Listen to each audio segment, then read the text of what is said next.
Welcome to the podcast Let's Talk Polarization. I am your host, Olivia Chang, a Bay Area student passionate about addressing America's political divide. LTP examines political polarization through a number of lenses: vaccination, economics, religion, and more, to educate youth, stimulate civil discourse, and increase cross-partisan unity. Our bi-weekly episodes include interviews with experts and discussions between passionate individuals seeking common ground. Today, I am delighted to unite 5 religious leaders from across the United States to explore commonalities in their political and social worldviews while respecting their religious differences. Our discussion will cover political and religious intolerance, faith's effect on political attitudes, and the role of religion in our political system. It's worth noting that this is the second of 2 discussions involving religious leaders, so be sure to check out the first one on Spotify or Anchor. I hope you enjoy.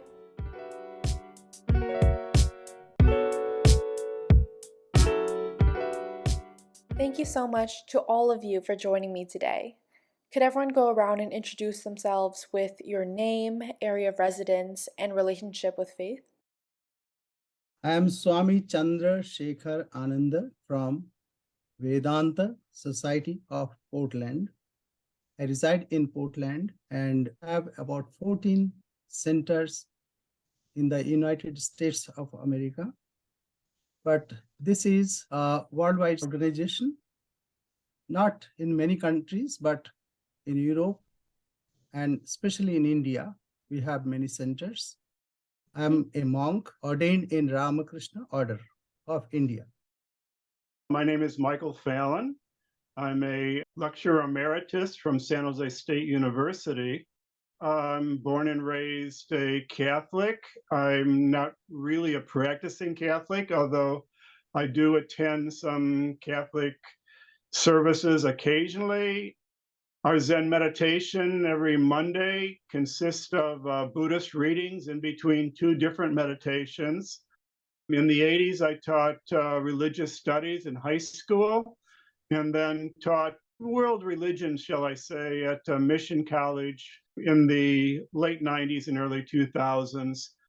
Again, I don't represent any type of group, and I'm glad to contribute what I can to Olivia's Zoom call on religion and polarization. Hi, my name is Elisabeth Nadine. I live in Fairbanks, Alaska. I am Jewish. My practice would lean towards modern Orthodoxy now, although in practicality, the only Jewish congregation this far north in Alaska is Reform. So I'm very active with the community. I served on the board. I host services. I'm there somewhat regularly. And yeah, I was pleasantly surprised to see the email from Olivia. So yeah, I'll be really curious to see where conversations go. Hello, everybody. This is Akash Chaudhary. I live in Bellevue, Washington. I'm a practicing Hindu, so I follow the Hindu religion and traditions. Nice to meet everybody. I am the Reverend Ruth Reinhardt. I'm a Unitarian Universalist minister. I'm an interim minister. I've been here at Star King UU Church in Hayward for 5 months. My parents were Unitarian Universalists. I actually didn't stay with the faith for a lot of my adulthood, but came back for the religious education. I think one of the things we do best as Unitarian Universalists is our religious education for kids. You know, this topic, of course, it's on everyone's mind, everyone that is concerned, right, about our country and our world. So I appreciate having been asked. I'm Rabbi Alicia Magal. I serve a congregation in Snowdona. It's Sedona, but it snowed today. So there's Wow. a picture from the Red Rocks, and it's really quite lovely. It's probably my 4th or 5th career. I put off becoming a rabbi as long as I could until I couldn't any longer. I've been serving here for 17 years in Sedona. I'm the senior clergy, and the Unitarians come to our synagogue for their meetings every Sunday, and every once in a while, I'm the featured speaker. I'm delighted to be in good company, and I look forward to our conversation. Can I ask Rabbi Alicia a quick question? Sure. we might know that Sedona has kind of a reputation as a vortex of mysticism and spirituality. And do you see any of that reflected in your congregation?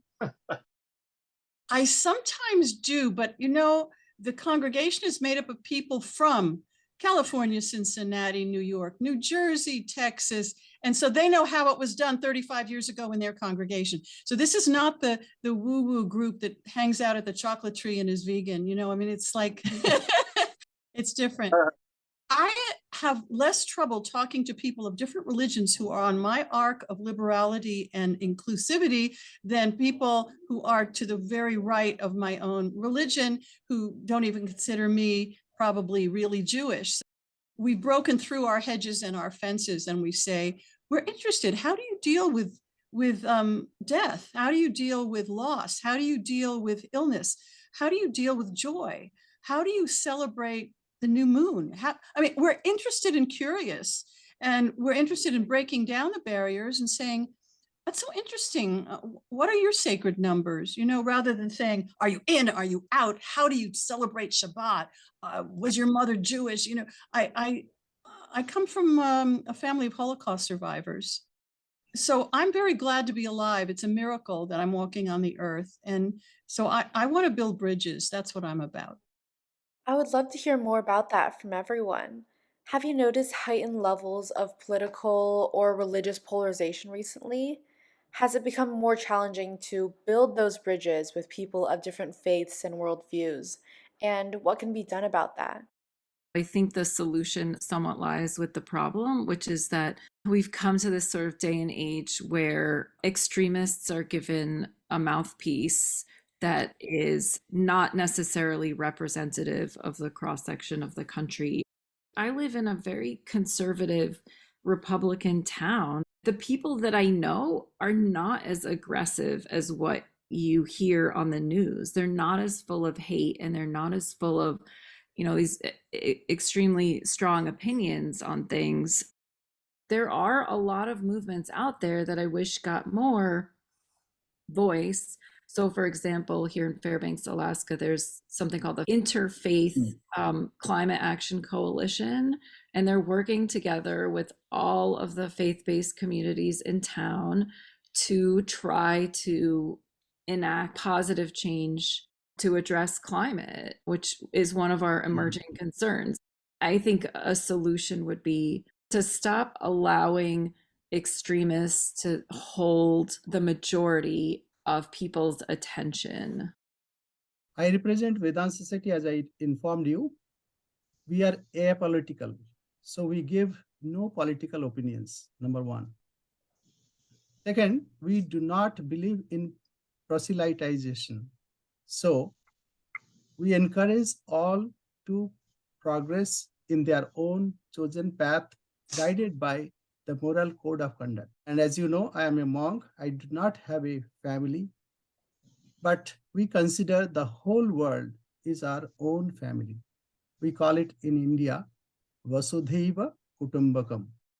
It is observable that the world is getting fragmented. Day by day, family norms are collapsing, societies are getting fractured, and also countries are getting crippled due to various opposing forces. Similarly, religious views also play a part in it. I think your quest is to find a solution of these problems. As I mentioned, Swami Vivekananda came to Chicago in 1893, and you will be surprised to know that he delivered a lecture on 9/11, 1893, 108 years before this modern 9/11. So what he said in that lecture, I'm quoting, sectarianism, bigotry, and its horrible descendant, fanaticism, have long possessed this beautiful earth. They have filled the earth with violence, drenched it often and often with human blood, destroyed civilization, and sent whole nations to despair. So all our differences are because of my path is only path and yours is rubbish. So this is the problem. So what is the solution then? As you are finding a solution, Swami Vivekananda suggested both tolerance and universal acceptance is the way for peace and prosperity. So this is what I understand. Differences will be there in a family. Therefore, we are to find this commonality. But if we try to find differences, then it will of no help.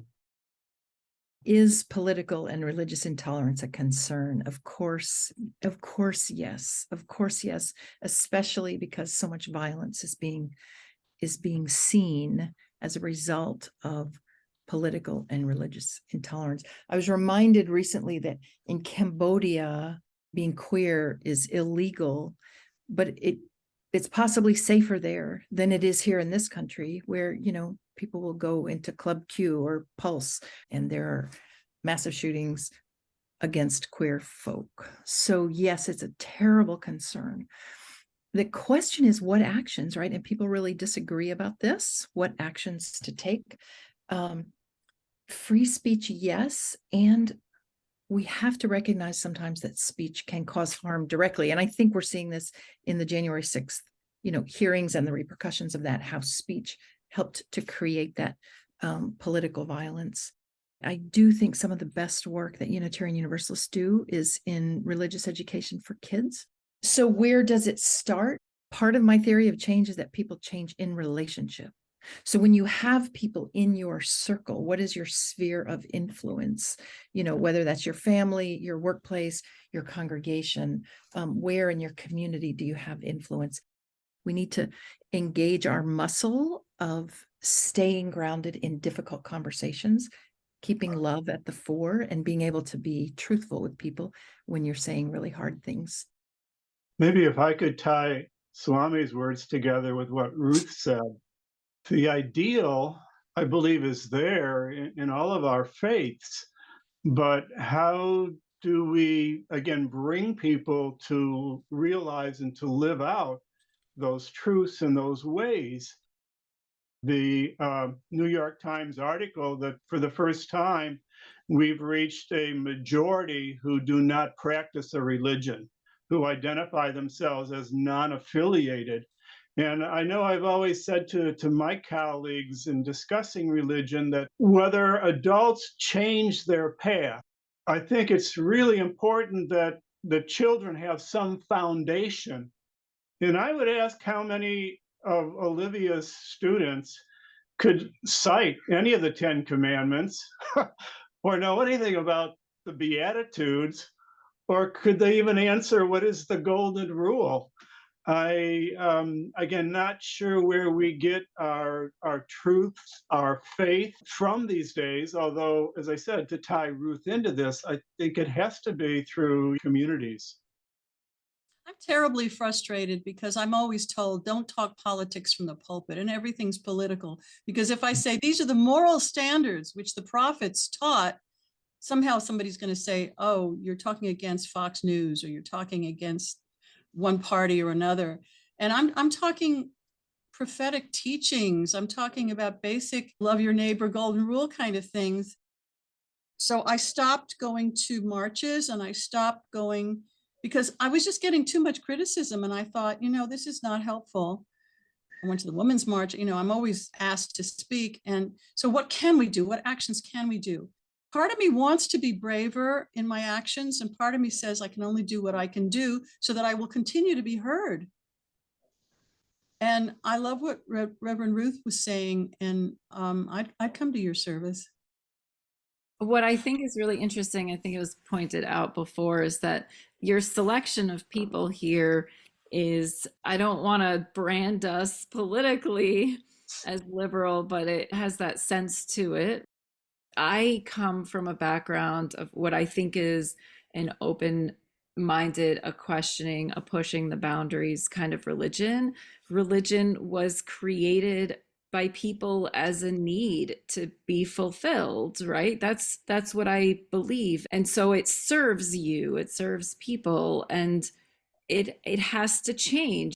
Nobody lives the way that people lived 5,000 years ago, 6,000 years ago. Nobody lives that way. So we have to adapt. And, the religion needs to adapt with it as well. It's probably an age-old issue of political and religious views being at odds with each other. I mean, what better example than slavery? What better example than the oppression of poor people throughout history, right? There's a very marked clash between what religion teaches and how people practice day to day. It does seem like the majority of people in this group align politically, which was by no means my intention. But with this in mind, and this is directed at the entire group, have your political and religious views ever been in opposition with one another? And if so, how did you reconcile this conflict? Within Unitarian Universalism, there's been a reckoning since probably 2017 around our aspirations and then how we have failed to live up to them, specifically around diversity, around racial, white supremacy culture. That's the water we swim in, right? I mean, we're not Ku Klux Klanners, but we can't help. It's like having a colonized mind sometimes. I can even find when I see misogyny in myself, in my own mind, right? It's awful, but it's how we're raised. I am political in the pulpit, but I'm not partisan. And it's, yesterday's service was a mourning for the 50th celebration of Roe v. Wade, the decision of Roe v. Wade in this country, and how, what should have been a 50th celebration. I try not to fall into despair, right? Because it's not helpful to lead from despair, but the political challenge of the Supreme Court that we have right now, which has become religious in an intolerant way. We believe that every body is sacred. So how those bodies present, how those bodies live out their lives, whom people love, how they express their gender identity, each body is sacred. So how do we respect them, honor them, and move forward for collective liberation for everyone? Swami Vivekananda said, each soul is potentially divine. The goal is to manifest this divinity within by controlling nature, external and internal. Do this by either work, that means karma yoga, or worship, devotion, or psychic control, that means Raja Yoga, or philosophy, knowledge. By one or by more or all of these, and be free. So this freedom is the goal of religion. And for that matter, politics also is only to get righteous living in the society. Societies or institutions, maybe political, maybe religious, they are as good or as bad as we are. And human beings are the building block of the society. So the solution must reside there, that we human beings, we should be like real human beings. So now, the diversity is natural in this world. Diversity will be there. We are to see the unity within the diversity. That means, say like water. Water has various names. Aqua, Pani, Niru, etc. And it can be we can find it in rivers, lakes, clouds, and in the ocean. But water is one. Similarly, we human beings, we are one.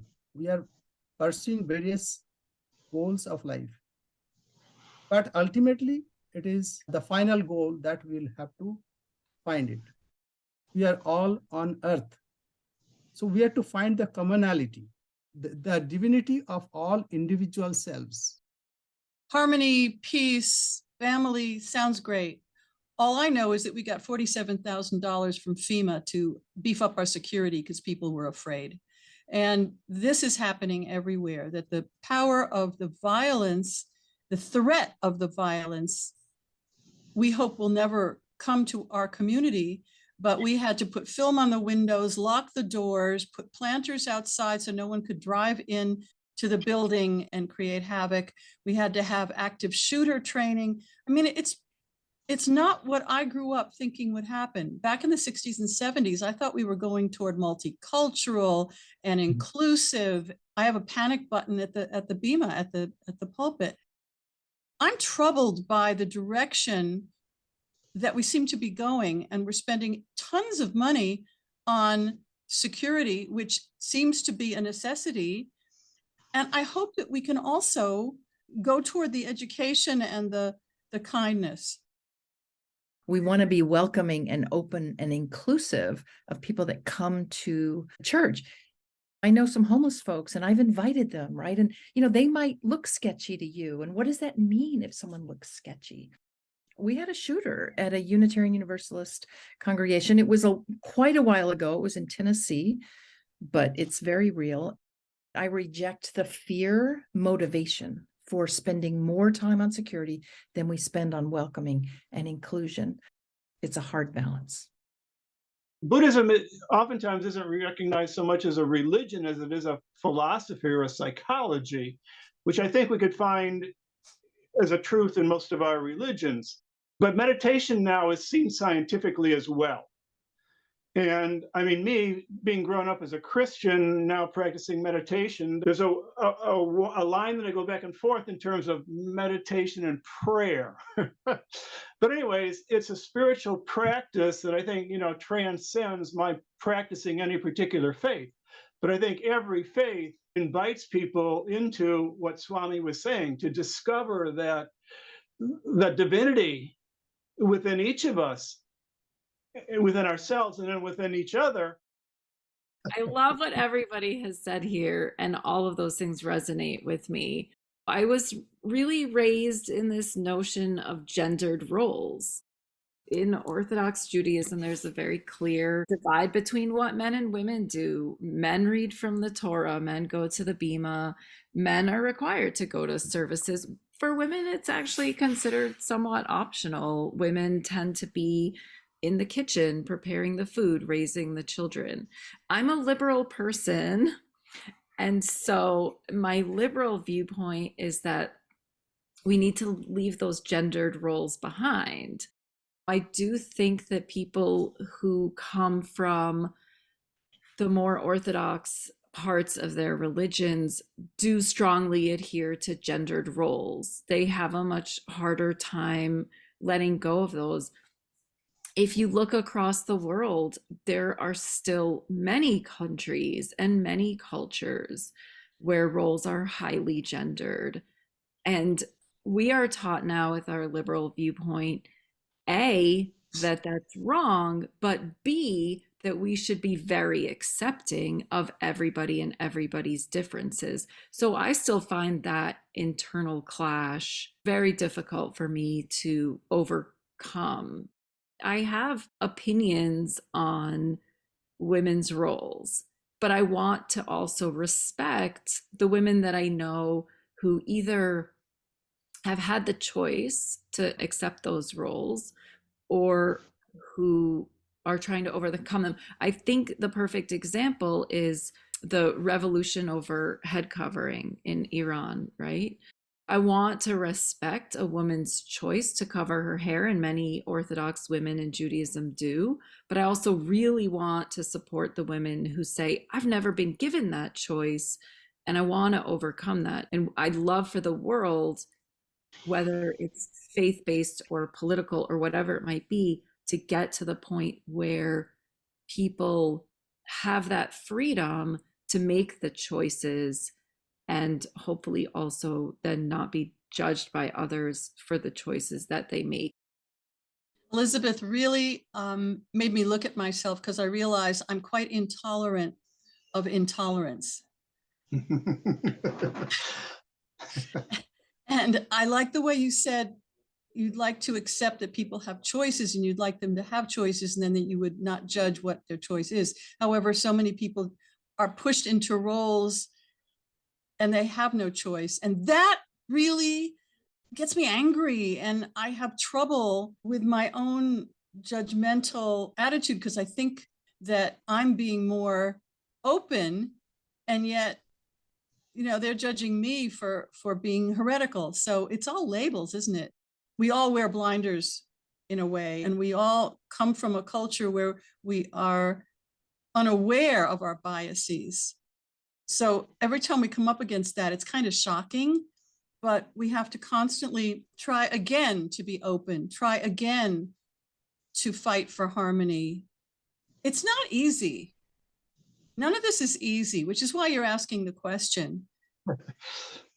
So what I try to do is to look at the Torah portion each week and see what is a guiding light that helps me make good decisions, where I can guide other people maybe to make good decisions.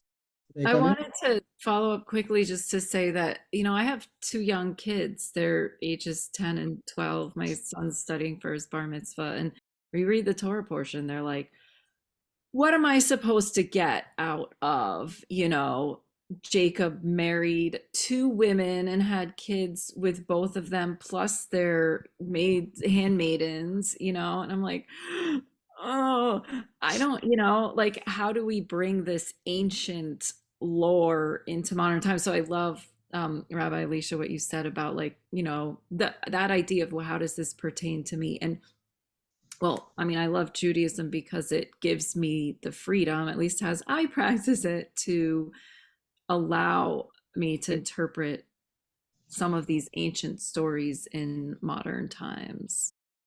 Then absence of jealousy and suspicion. In a society, that's very important. In a family also very, very important. Jealousy and suspicion breaks even in family, society, even country. I have seen here, as I believe others, they also come with, and they also impart their faith in me. So this is, we can experiment with this. So we are the first person we can see the change. If we want to bring change in the society, we should change first. That is what I understand. I've started thinking about our lives since the Industrial Revolution. I feel like we're in a wilderness. We were not evolved to live this way. It has changed so fast, human civilization, since the Industrial Revolution. Everyone have great compassion and forgiveness for yourself and for the others around you, because in that state, in the wilderness, right, you're confused, you're angry, it's disorienting, it's frustrating, and you can't see where you're going. We don't know what it's going to look like. It's helpful to me sometimes just to remember that wilderness metaphor to help me connect to the grace that I need to calm down, right? Because our nervous systems are so ratcheted up so much by this polarization. I don't want to pretend that I have a solution for any of these things, but I am an educator. Actually, I teach at the university. I'm a geologist. I honestly think that education would go such a long way. And I think, like, that's one of the things that religions try to do, actually, is to teach and to educate. And so it is sad to me to feel like it's, in some cases, has turned into a tool that leads to hatred or that leads to intolerance, because ultimately that was the form of education, was the religious teachings. Education is the manifestation of perfection already in man. So we have perfection within. Through education, we express it. Say, a person does not know singing, but by practice, by learning, one perfects one's singing. So similarly, what is religion? Religion is the divinity already in man, manifestation of divinity already in man. So first, let us inculcate this divinity that is already within us. And my faith guides me in my life. The basic human tendencies, if somebody needs help, trying to help them, right? Trying to do the right thing. And maybe it's my faith that I've been following from my childhood that's guiding me to be more human. and with so much suffering or so much violence going around us. In my mind, the first thing is that we are all humans. So humanity is at the top, and then there's religion. So religion guides me, but I think it's humanity first. People are misguided, right? But when they think about it without any emotions, then they'll see that what they're being asked to do or told to do may not be the right thing, right? Because at the highest level, we are all humans. As basic humans, Yeah. our idea is to, not harm anybody, help each other, live in harmony, coexist. I was kind of reflecting on some of my first experiences with other religions, and it would be like when I started dating people in college. My husband's not Jewish, and I dated not Jewish people, and I got kind of a whole array of reactions from, like, oh my gosh, like, you're not baptized, you're gonna burn in everlasting hell, to just an embracing of the fact that it didn't matter what religion I came from that was different, but that I was a believer, someone who believed. I think that for the mainstream of people who adhere to religions in this country, it is an encouraging and a beautiful thing that there are still believers of any faith. The path forward remains that we all embrace everybody's level of belief. The more those voices outweigh the voices of the extremists, that we can move past this point right now. That I agree with those who mentioned the real fear of physical attacks. I want to come back to the word religion, which the roots, the Latin roots are religare, right? Which really means to bind together. So you can't be religious by yourself, right? Spiritual seekers, spiritual but not religious, like, you're not in community. And for me, the covenantal nature of being in community means it's going to get hard. It's going to get messy because human beings are messy. And so, when conflict happens, we covenant to staying together and working through the hard time. Thank you. I want to pose one last question for you all, which is, are there any common misconceptions about your religion or spirituality, or something that you wish people knew more about? Oh, please let me go first here. Unitarian Universalism. We're a small but mighty faith and often really misunderstood. And Unitarians and Universalists are both Christian heresies.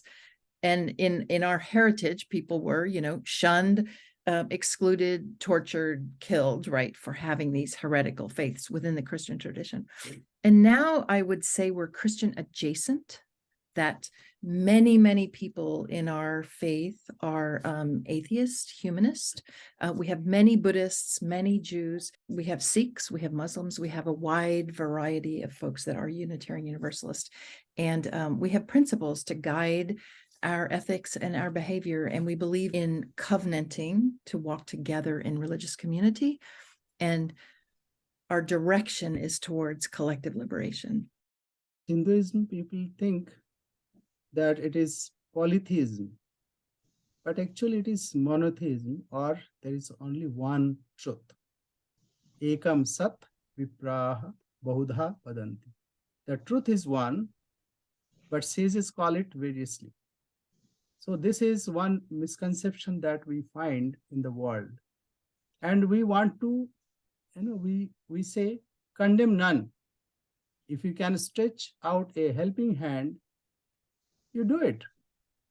If you cannot, hold your hands, bless your brothers, and let them go their own way.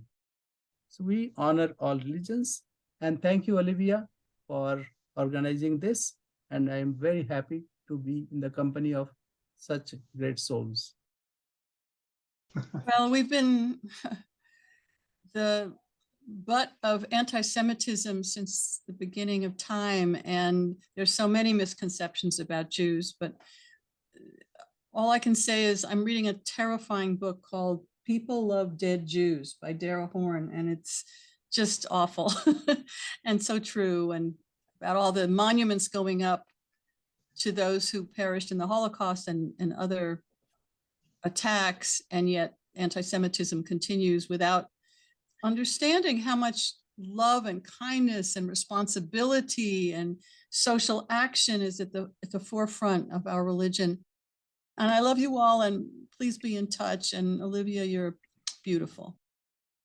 I wanted to follow on with that one just because it sparked something that I was thinking of the whole George Santos thing and how he had claimed that he was Jewish. And somebody wrote this really funny commentary on how nowadays it's actually like super cool, politically and socially to be Jewish, meaning like you can tie yourself to someone who died at some point, in the Holocaust or, um, but to actually be Jewish, to be a practicing Jew is far less acceptable in society today. So it made me kind of think, back to what you said in the beginning as well. It's like, what are some of the solutions to not being shy about what your faith is and how you practice it? And so, I've kind of taken in these modern political times to wearing my Star of David because my faith guides and peoplehood, I would say, like, is part of who I am, and I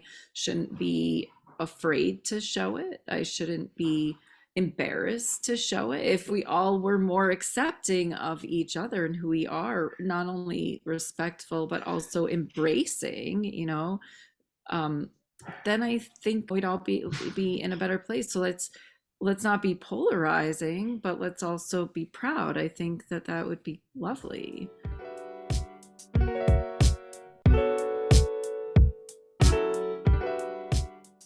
I appreciate your time spent tuning into this episode of Let's Talk Polarization podcast. I hope you were able to gain a deeper insight into the distinctions between different faiths, as well as the collective vision of these 5 faith leaders for a more united America.